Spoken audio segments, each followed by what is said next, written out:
नवीन बाबू किए गोटे दलर सभापति तेणु तांकर दायित्व जहाँ से संपादन करुँच से किपरि कर्मी मानक सक्रिय रखिए सचेतन रखिए एवं ता सहित लोकाभिमुखी करेंगे से उद्यम अब्याहत अच्छे दिल्ली फेरवा पर निष्पत्ति कले जे विधायक मान सहित अनेक बार तो भेट हो आलोचना होकाठी बैठक हो पृथक पृथक बैठक हो जो मैंने प्रार्थी थे दुर्भाग्य को हारीगले से तो संगठन मुख्य ना से अंचल तेणु से सहित टे आलोचना करी किपरि संगठन को अधिक शक्तिशाली करा जाई पारिबो से उद्देश्य डाकी एवं से संगठन जोड़िए बर्तमान दायित्व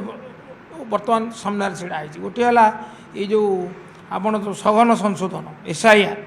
ता किपरि निष्ठार सहित करा जाई पारिबो जाफल कौन जड़े भी योग्य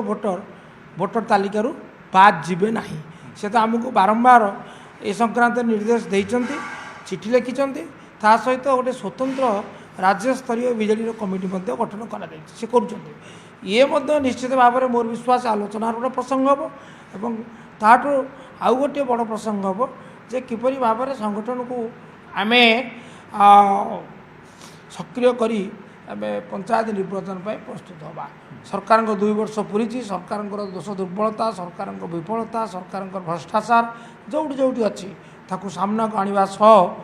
आम आमर तृणमूल स्तर बंधु मानू पुणी माने ये करी सजाग करी निर्वाचन प्रस्तुत